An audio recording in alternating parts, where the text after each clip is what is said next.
할렐루야. 하나님께 영광 돌립니다. 여러분 모두를 우리 주님의 이름으로 축복합니다. 오늘은 2월 27일 거룩하고 복된 날입니다. 하나님께서 영광을 받으시고 우리 모두에게는 큰 은혜의 시간이 될 것입니다.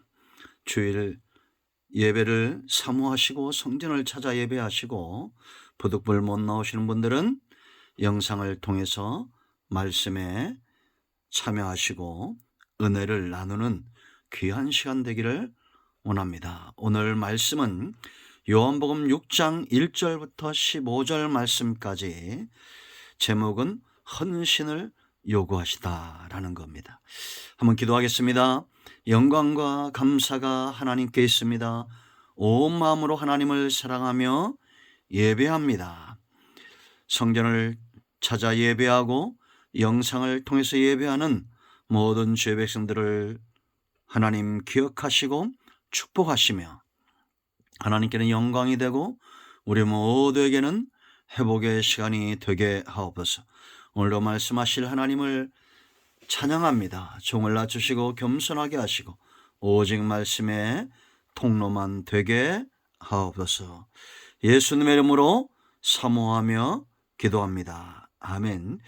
여러분 본문 말씀을 잘 읽어보시고요. 오늘은 5절 6절 말씀을 보겠습니다. 예수께서 눈을 들어 큰 무리가 자기에게로 오는 것을 보시고 빌립에게 이르시되 우리가 어디서 떡을 사서 이 사람들을 먹이겠느냐 하시니, 이렇게 말씀하시면 친히 어떻게 하실지를 아시고 빌립을 시험하고자 하심이라. 아멘. 자, 여러분, 성도의 삶이 가치가 있고 귀한 이유가 있습니다. 성도의 삶은 세상의 그 어떤 사람들의 삶보다 헌신됩니다. 헌신은 반드시 그 결과를 가지고 오죠. 의인의 삶이 있고 학자의 삶이 있고 군인들의 삶이 있습니다.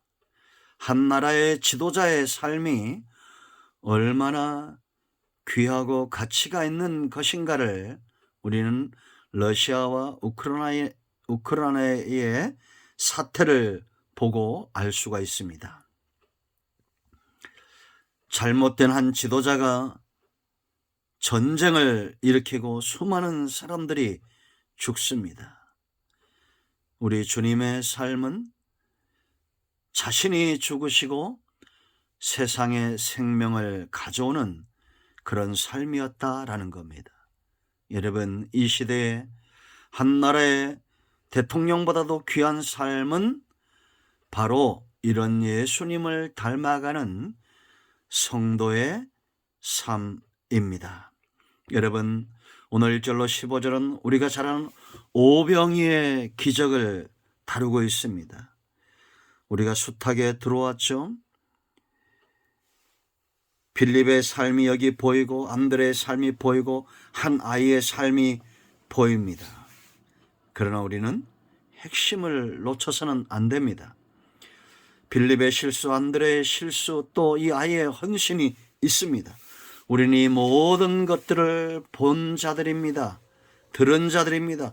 성경, 세상의 그 어떤 진리의 말씀보다도 귀한 이 성경을 통해서 우린 이미 핵심을 알고 있습니다. 여러분, 성도의 삶이 왜 귀한지 보세요. 예수님이 눈을 들어보시니 수많은 사람들, 5,000명이나 되는 사람들이, 남자만 여자아이 포함해서 2만 명은 됐겠죠. 이 큰 문제 앞에 있습니다. 성도가 살다 보면 엄청난 문제 앞에 봉착할 때가 있어요. 그러나 우리의 삶은 그 모든 것을 여는 열쇠 키가 된다라는 겁니다. 오미크론, 코로나19 이 큰 문제 앞에 오히려 이것을 기회 삼아 복을 누리는 자들이 있습니다. 여러분, 이 문제 앞에 우리는 네 가지를 기억해야 됩니다.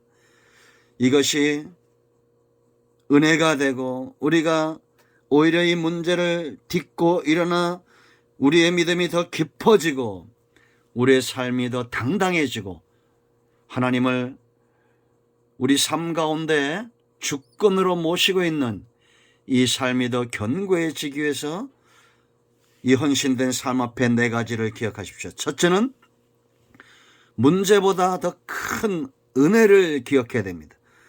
지나온 세월들 하나님의 은혜가 안 미친 것이 없었습니다. 그러므로 성도의 삶과 헌신은 주님의 은혜에 동참하는 것입니다. 주님의 은혜의 행적에 우리의 삶이 함께하는 것입니다. 여러분, 빌립의 말을 보세요. 얼마나 현실적입니까? 빌립이 대답하되 각 사람으로 조금씩 받게 할지라도 200데나리온의 떡이 부족하리이다. 빌립은 현실적이고 똑똑한 사람이죠. 여러분, 그러나 하나님의 은혜는 현실을 넘어섭니다. 조금씩 나눠 먹고, 여러분, 그런 것이 아니에요. 성도는 우리가 나쁘게 말하면 찌질하게 사는 존재가 아닙니다. 가나 혼인잔치를 여러분 기억하세요. 아구까지 채웠던 그 잔치에 참여한 많은 사람들이 풍족하게 먹었던 그 은혜를 기억해야 됩니다. 우리는 문제가 생기면 쉽게 지나온 세월 우리 삶 가운데 함께 하셨던 하나님의 존재와 이 은혜를 잊어버립니다. 여러분, 왜 문제를 보십니까? 빌립처럼 이 문제 앞에 계산하지 마세요. 그 자리에 누가 계셔요? 주님이 계십니다. 그 주님은 가나 혼인잔치의 주인공이셨습니다. 왕의 신하의 아들을 치유하셨습니다. 38년 된 병든 자를 치유하셨고 이제 네 번째 오병이의 기적을 이루실 것입니다. 하나님이 보시기에 심히 좋았던 사람들, 그들이 바로 저와 여러분이고 하나님이 천지를 창조하시고 심히 좋았습니다. 이것이 은혜입니다.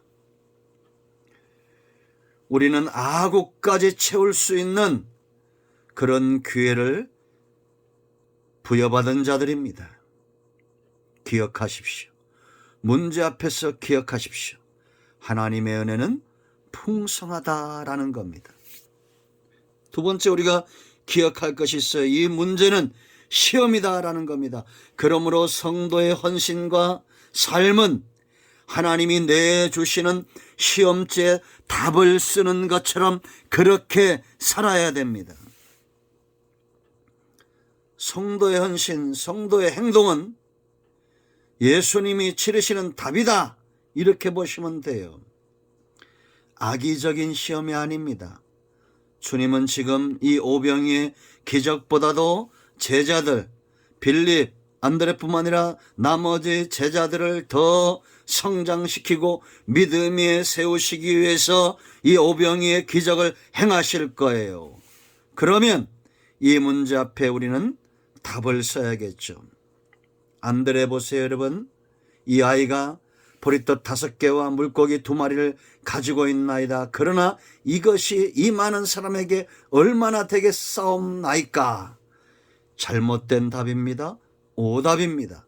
200데나리온도 부족합니다. 오답입니다. 잘못된 답입니다. 주님이 나와 함께 하심으로 우리가 능히 이 문제를 해결할 수 있습니다. 주여, 왜 저에게 물으십니까? 주님에게 답이 있습니다. 주님이 우리와 함께 하심으로 이 사람들이 넉넉히 먹고도 남을 것입니다. 이 답을 쓰셔야 됩니다. 이것은 기복신앙이 아닙니다. 주님이 우리와 함께 한다는 신앙의 고백입니다. 제대로 답을 써야 됩니다. 오미크론 앞에 여러분들은 어떤 답을 쓰고 있습니까? 지금 러시아와 우크라이나의 전쟁 앞에 우리는 어떤 답을 쓰고 있습니까? 하나님이 우리에게 어떤 답을 요구하실까요? 골방에 들어가 기도하며 묵상하며 이 답을 생각할 때입니다. 여러분의 가정에 문제가 있죠? 섣불리 내 답을 먼저 쓰지 마시고 하나님 앞에 엎드리고 하나님이 기뻐하는 답이 어떤 것인가를 쓰셔야 됩니다. 주님이 지금 빌립에게 묻듯이 물으신다면 우리는 어떤 답을 써야 됩니까? 주여, 계산해 보니 200데나리온이 필요합니다. 2만 데나리온이 필요합니다. 그런 답일까요? 주님, 믿는 자에게 능치 못함이 없다고 말씀하신 내 주님이 함께 하심으로 이 문제는 해결될 것을 믿습니다. 베드로 보세요, 여러분. 68절 말씀 보세요. 영생의 말씀이 여기 계심에 우리가 누구에게로 가오리까? 많은 사람이 잘못된 답을 쓰고 떠나갈 때에 베드로는 정확한 답을 씁니다. 시몬 베드로가 대답하되 주여, 영생의 말씀이 주께 있사오니 우리가 누구에게로 가오리까? 할렐루야. 성도가 접하는 모든 문제는 곧 주님의 시험이다라는 것. 사탄은 절대 우리를 성장시킬 수 없습니다. 우리를 악의적으로 넘어뜨립니다. 그러나 주님은 그 모든 것이 협력하여 성도들을 성장시키신다라는 겁니다. 문제 앞에서 믿음에 서십시오. 문제 앞에서 주님을 향한 사랑과 소망이 더 분명해지기를 축복합니다. 세 번째, 문제보다 영광을 기억해야 됩니다. 하나님의 영광을 드러내는 삶을 사십시오. 여러분, 요한복음 2장 11절에 예수께서 이 첫 표적을 갈릴리 가나에서 행하여 그의 영광을 나타내심에 제자들이 그를 믿었다라고 말합니다. 하나님의 영광을 드러낸 거예요. 주님의 영광을 드러낸 거예요. 하나님과 예수님은 하나이십니다. 요한복음에 7대 이적이 있어요. 가나 혼인잔치 2장 1절로 10절, 왕의 신하의 아들을 치유한 사건 4장 46절로 54절, 38년 된 병든 자를 치유한 사건 5장 1절로 9절, 그리고 오늘 이 오병의 네 번째 표적 6장 1절로 15절, 그리고 연이어서 무리를 거르신 사건 6장 16절로 21절, 소경을 치유한 사건 9장 1절로 41절, 우리가 잘 아는 나사로를 살리신 사건 요한복음 11장 1절로 44절입니다.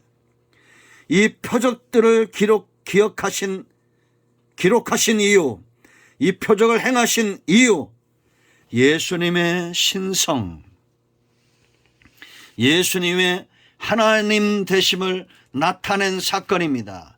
그러므로 여러분, 우리는 문제 앞에서 이 문제를 극복함으로 하나님의 영광을 드러내야 됩니다. 여러분, 우리가 하나님이 욥을 사랑했던 이유를 아시죠? 하나님이 다윗을 사랑했던 이유를 아시죠? 욥이 32장 21절에 고백합니다. 나는 결코 사람의 낯을 보지 아니하며 사람에게 영광을 돌리지 아니하리니. 할렐루야. 하나님이 욥을 사랑할 수밖에 없는 이유입니다. 그는 사람들의 낯을 걱정하지 않습니다. 사람의 영광을 구하지 않습니다. 하나님의 영광을 위하여 존재했던 사람, 바로 욥이죠.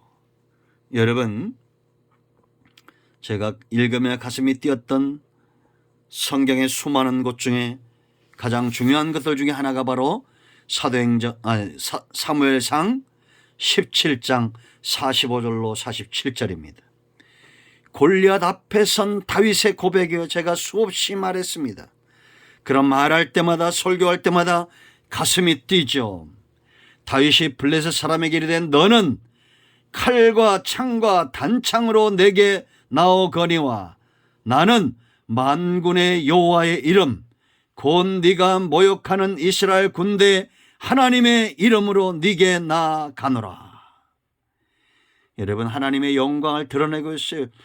자신을 보고 자기의 완력과 힘을 믿었던 골리앗은 어리석게도 하나님을 비방했지만, 그러나 다윗은 하나님을 두려워하고 하나님의 영광을 드러냅니다.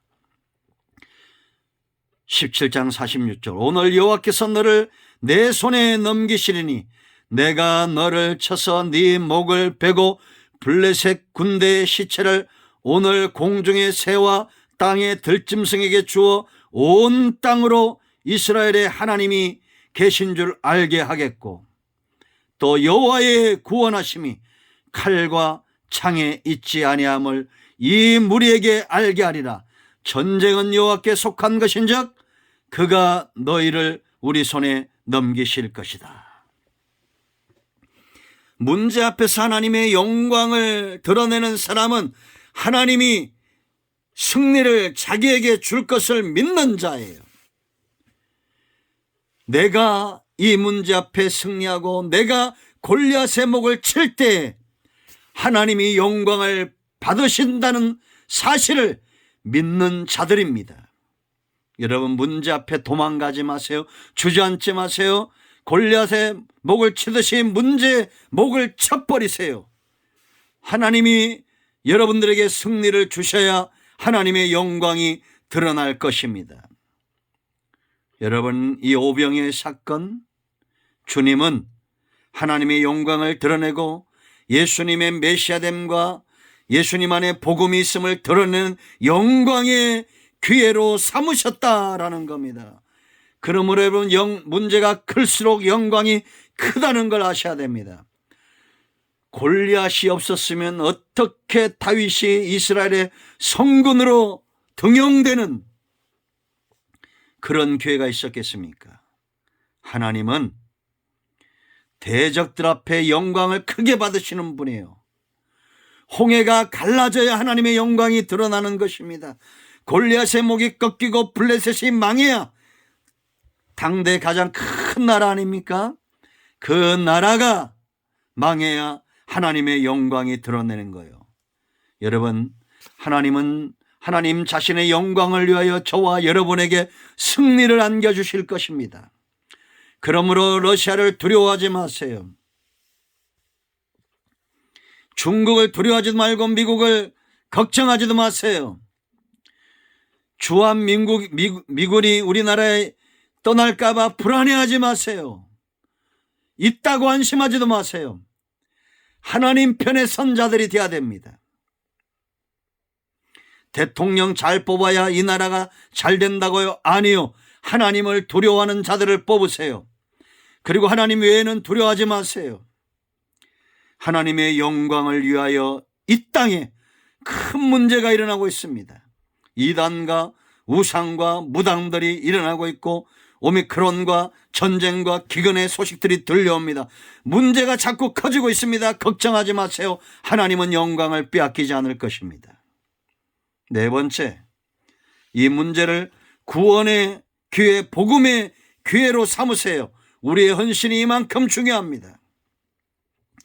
여러분, 오병이의 사건 이후에 수많은 사람들이 몰려들었습니다. 그런데 66절 말씀을 보면 많은 사람들이 떠나갔어요. 그러나 여러분, 걱정하지 마세요. 많은 사람들이 떠났지만 전부가 떠난 것이 아닙니다. 어떤 자들은 구원을 얻었고 제자들의 믿음은 더 깊어졌습니다. 58절 우리가 아까 읽었죠. 베드로의 고백입니다. 여러분, 저와 여러분 삶 가운데 기적이 필요한 이유가 있습니다. 반드시 영생을 얻기로 예비된 자들이 돌아올 것입니다. 복음의 기회, 구원을 붙들고 사는 우리의 삶, 복음 전파의 성도의 삶과 헌신, 이것이 수많은 사람들에게 생명의 기회가 될 것입니다. 여러분, 인도의 선교사면 누가 떠오릅니까? 선다싱이죠. 이 선다싱이 열차 전도를 많이 했는데 어느 날 열차 전도를 하는데 요한복음을 전한 거예요. 요한복음이 기록된 이 작은 책자를 사람들에게 전하기 시작했습니다. 많은 사람들이 그 전도지를 받습니다. 요한복음을 받습니다. 그런데 어떤 사람이 요한복음을 받자 그 앞에서 갈기갈기 찢어 열차 밖으로 던져버린 겁니다. 거기서 끝났을까요? 선다싱의 헌신이 거기서 끝나도록 하나님이 외면당하고 악의적인 태도를 가지고 선다싱을 대적하는 그 요한복음을 찢는 그 사람에게 지도록 하나님의 일하심이 멈췄을까요? 아닙니다. 그 찢어진 성경이 철길에 널브러져 있었어요. 그날 마침 한 사람이 그 철길을 걷고 있었습니다. 그리고 요한복음 찢어진 책장 하나 그걸 받아 들어 읽었습니다. 거기서 생명의 떡이란 단어가 보인 거예요. 생명의 떡이라니 어떤 떡이길래 생명을 얻는가 고민하기 시작했습니다. 그리고 이것이 성경이란 걸 알고 가서 성경책을 하나 샀습니다. 그리고 읽기 시작했습니다. 생명의 떡이 어디 나오는지 창세기부터 읽으면서 주님을 만났어요. 그리고 요한복음 6장에서 생명의 떡을 발견합니다. 회심합니다. 그리고 인도의 한 지방을 책임지는 전도자가 되었습니다. 여러분, 하나님은 절대 우리의 삶, 우리의 헌신, 복음을 전하는 우리의 헌신을 멈추게 하지 않습니다. 생명을 얻기까지 하나님은 일하실 겁니다. 여러분, 저는 이 영상의 말씀을 매일 168명에게 전합니다. 169명에서 168명으로 한 명이 줄어들었어요. 한 분이 자기는 새벽에 새벽 기도를 하고 기도를 하니까 내게는 보내지 말라는 겁니다. 저는 네 감사합니다 하고 안 보냈어요. 그분 나름대로 신앙생활 하고 있기 때문에 보내지 말라는 분들에게는 저는 안 보냅니다. 그러나 여러분, 분명히 이 영상을 접하는 사람들 가운데 이런 분들도 있습니다. 목사님 좋아요를 누르고 싶지만 이게 들어가기가 쉽지 않습니다. 그러나 많은 분들이 그런 마음을 갖고 있을 겁니다. 이렇게 또 문자를 하시는 분들도 있습니다. 단 한 명이라도, 단 한 명에게라도 이 생명의 떡, 오병이어 기적을 시작으로 예수 그리스도가 생명의 떡 복음이 되어 한 사람의 영혼에 떨어진다면 이것은 가치가 있습니다. 우리의 삶은 가치가 있고 복음을 전하는 것은 엄청난 축복입니다. 기회입니다. 하나님은 일하실 겁니다. 멈추지 않을 거예요. 여러분, 오늘 리더 도우미 헌신 예배 우리 모두가 그 무엇보다도 생명의 떡이신 주님을 전하는 헌신된 삶을 살기를 원합니다. 아멘. 기도하겠습니다. 영광과 감사와 존귀가 우리 하나님께 있습니다. 온 마음으로 하나님을 사랑합니다. 성도의 삶과 헌신을 귀하게 여기시는 하나님을 의지하고 붙들고 믿음으로 하나님께 나아가는 백성들 되게 하옵소서. 오늘 리더 도우미 헌신을 사모하는 이 자리에 있는 모든 주의 백성들, 저들의 삶이 멈추지 않게 하시고 복음을 전하며 하나님 앞에 쓰임받는 은혜가 있게 하옵소서. 특별히 오늘 헌신하는 리더 도우미들을 축복합니다. 예수님의 이름으로 저들을 축복하오니 강하게 하시고 힘있게 하시고 지혜롭게 하시고 주의 교회와 복음에 쓰임받는 삶 살게 하옵소서. 우리 가운데 마음이 상한 자, 병든 자 치유하시고 회복시키시고 하나님이 기뻐하고 헌신된 삶 가운데 늘 머물러 있게 하옵소서. 예수님의 이름으로 사모하며 축복하며 치유하며 기도합니다. 아멘. 이제는 우리 주 예수 크신 은혜와 하나님 아버지 큰 사랑과 성령의 위로 교통 충만 치유 회복하심의 역사가 리더 도우미들 위에 헌신을 사모하는 모든 주의 백성들 위에 이제로부터 영원토록 함께 있을지어다. 아멘. 할렐루야. 응답되었습니다. 하나님께 영광 돌립니다. 아멘.